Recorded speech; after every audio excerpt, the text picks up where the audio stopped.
आज ही Doubtnut app download करें। Doubtnut पर होगा अब आपके सभी मैथ्स, केमिस्ट्री, फिजिक्स और बायोलॉजी डाउट्स का सफाया। बस अपने क्वेश्चन की फोटो खींचो, उसे क्रॉप करो और तुरंत वीडियो सोल्यूशन पाओ।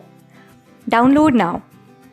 हेलो फ्रेंड्स, इस क्वेश्चन हमसे बोल रहा है two equiconvex lens of focal length, each of focal length 20 centimetre and refractive index 1.5 are placed in contact and space between them is filled with water of refractive index 4/3। The combination works है। देखिए guys क्या बोल रहा है, कि हमारे पास जो दो इक्वी कॉन्वेक्स लेंस है, ठीक है, तो इक्वी कॉन्वेक्स लेंस बना लेते हैं। इक्वी कॉन्वेक्स लेंस जो होता है वो कुछ ऐसा होता है जिसका दोनों ही सरफेस जो होता है वो कॉन्वेक्स होता है, ठीक है।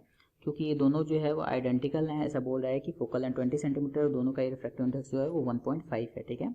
तो इन दोनों की फोकल लेंथ जो है वो 20 सेंटीमीटर है। ये दूसरा भी बना लेते हैं, ये दूसरा भी हमारे पास बिल्कुल आइडेंटिकल ऐसे ही कॉन्वेक्स लेंस है, ओके। इसकी फोकल लेंथ जो है वो हमें 20 सेंटीमीटर दे रखी है। फोकल लेंथ दोनों की जो है वो कितना है, 20 सेंटीमीटर है, हमें दे रखा है। इसका रेडियस ऑफ कर्वेचर, क्योंकि इक्वी कॉन्वेक्स लेंस है तो रेडियस ऑफ कर्वेचर जो है वो दोनों सरफेस का इक्वल होगा, आर आर के बराबर होगा। तो रेडियस ऑफ कर्वेचर सबसे पहले फाइंड कर लेते हैं क्या होगा, ठीक है गाइज। तो रेडियस ऑफ कर्वेचर के लिए हम लोग क्या फॉर्मूला अप्लाई कर सकते हैं, फॉर्मूला हम लोग अप्लाई कर सकते हैं 1/f is equal to mu minus 1/r1 minus 1/r2। ये फॉर्मूला हम लोग अप्लाई कर सकते हैं, ओके।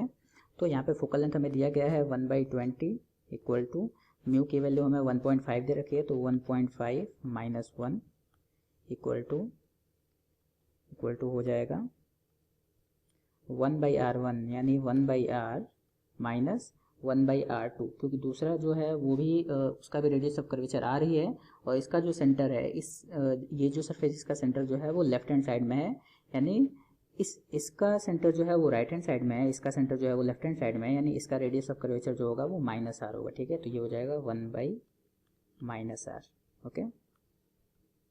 तो यहाँ से हमें मिल जाता है 1/20 इक्वल टू, ये देखिए कितना हो जाएगा, ये हो जाएगा 1.5 माइनस 1.5 माइनस 1 0.5 और ये हो जाएगा 1/r प्लस 1/r यानी 2/r, ठीक है। तो यहाँ से हमें r की वैल्यू मिल जाती है रेडियस ऑफ कर्वेचर 20 सेंटीमीटर, ठीक है। रेडियस ऑफ कर्वेचर की वैल्यू हमें यहाँ पे मिल चुकी है। अब क्या बोल रहा है कि दोनों को कांटेक्ट में रखते हैं और बीच में हम लोग वाटर भर देते हैं। मतलब सिचुएशन जो है वो देखिए कैसी हो जाती है, सिचुएशन जो है वो कुछ ऐसी हो जाती है।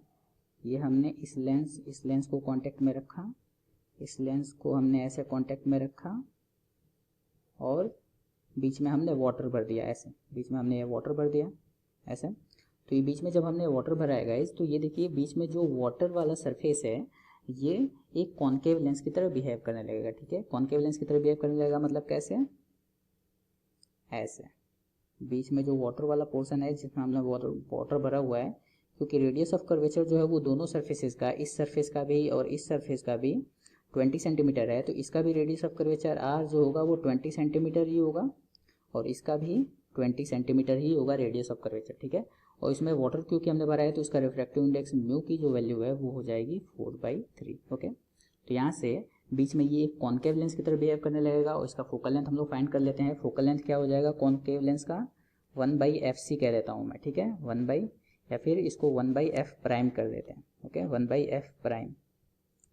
बीच में जो कॉन्केव लेंस बन रहा है वाटर की वजह से इसका फोकल लेंथ मैं f प्राइम कह देता हूँ, तो 1/f प्राइम की वैल्यू हो जाएगी, देखिए 1/f प्राइम की वैल्यू हो जाएगी म्यू माइनस वन यानी अगेन यही वाला फॉर्मूला यानी 4/3, क्योंकि रिफ्रैक्टिव इंडेक्स इस बार 4/3 है तो 4/3 माइनस 1।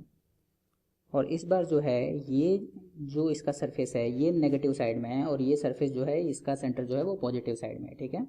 तो इसको हम लोग कैसे लिखेंगे, इसको लिखेंगे -1/r माइनस 1/r, ठीक है। क्योंकि ये जो फर्स्ट सरफेस है इसका सेंटर नेगेटिव साइड में है तो -1/r और माइनस इसका सेंटर जो है वो पॉजिटिव साइड में है तो ये पॉजिटिव ही रहेगा, ठीक है। तो यहाँ से देखिए हमें क्या मिल जाएगा, यहाँ से हमें वैल्यू मिल जाएगी 4/3 माइनस 1, ये तो 1/3 हो जाएगा, ओके। और वैल्यू अगर पुट करते हैं तो ये हो जाएगा -2/r यानी -2/r और r की वैल्यू हमें 20 मिली है तो 20, ओके। देखिए यहाँ से हमें फोकल 1/f प्राइम की वैल्यू मिल जाती है, 1/f प्राइम की वैल्यू हमें यहाँ से मिल जाती है कितनी, -2/60, ठीक है, -2/60 या फिर -1/30, ओके। तो f प्राइम की वैल्यू कितनी मिल जाती है गाइज, f प्राइम की वैल्यू हमें मिल जाती है -30 सेंटीमीटर। इसका मतलब जो बीच वाला लेंस है वो 30, उसका फोकल लेंथ जो होगा वो -30 सेंटीमीटर होगा ऑब्वियसली, क्योंकि कॉन्केव लेंस है इसलिए नेगेटिव आया हुआ है, ठीक है। तो यहाँ से हमें पता चल गया है कि फोकल लेंथ जो है वो बीच वाले लेंस का क्या होगा। अब क्योंकि ये जो पूरा सिस्टम है ये एक कम्बिनेशन की तरह, देखिए यहाँ पे एक कॉन्केव लेंस, अगर मैं इसको मार्क करूँ तो ये हमारा जो है एक कॉन्वेक्स लेंस, ये हमारा एक कॉन्वेक्स लेंस, और इनके बीच में जो ये है एक कॉनकेव लेंस जिसकी फोकल लेंथ अभी हमने फाइंड किया हुआ है, ठीक है। तो ये तीन लेंस जो है वो एक साथ वर्क कर रहे हैं, तो तीन लेंस जब एक साथ वर्क कर रहे हैं तो इनकी फोकल लेंथ हम लोग 1/f इक्वलेंट लिख सकते हैं, 1/f1 plus 1/f2 plus 1/f3, ठीक है, ऐसा लिख सकते हैं इक्वलेंट फोकल लेंथ, ओके।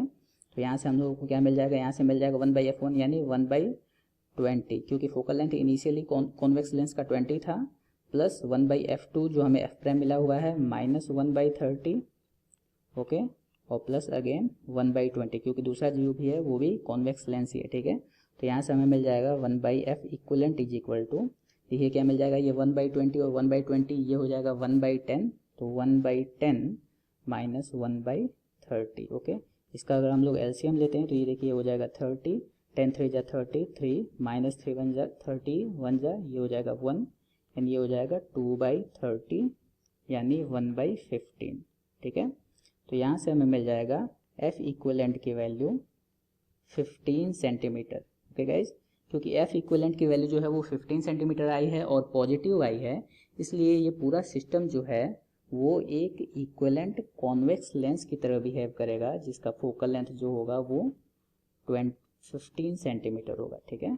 ये पूरा सिस्टम जो है एक कॉन्वेक्स लेंस की तरह बिहेव करेगा जिसका फोकल लेंथ 15 सेंटीमीटर होगा। अगर हम लोग ऑप्शन से मैच करते हैं तो देखिए यहाँ पे डाइवर्जिंग और कन्वर्जिंग के टर्म्स आंसर दिया गया है। तो कन्वर्जिंग लेंस जो होता है वो हमारा कॉन्वेक्स लेंस होता है, तो यहाँ पे देखिए converging lens of length focal length 15 centimetre, ये तो थर्ड आंसर है वो हमारे आंसर से मैच हो रहा है, ठीक है। तो ये हो जाएगा हमारा करेक्ट आंसर, क्योंकि कन्वेक्स लेंस जो होता है वो क्या होता है, कन्वर्जिंग होता है, वो लाइट को एक जगह पे कन्वर्ज कर देता है। यहाँ पे रे डायग्राम से हम समझा दे रहे हैं, देखिए अगर लाइट जो है इस पे ऐसे पैरेलल गिरती है तो ये उनको कन्वर्ज करता है, इसलिए इसको हम लोग कन्वर्जिंग लेंस बोलते हैं। तो कॉन्वेक्स लेंस बन रहा है, कन्वर्जिंग है ऑब्वियसली, इसलिए converging lens of focal length 15 centimetre हमारा करेक्ट आंसर होगा। होप आपको समझ में आया होगा, थैंक यू। क्लास 6 से 12 से लेके नीट, IIT, जेईई मेंस और एडवांस के लेवल तक 10 मिलियन से ज़्यादा स्टूडेंट्स का भरोसा। आज ही डाउनलोड करें डाउटनेट ऐप या व्हाट्सएप कीजिए अपने डाउट्स 8400 400 400 पर।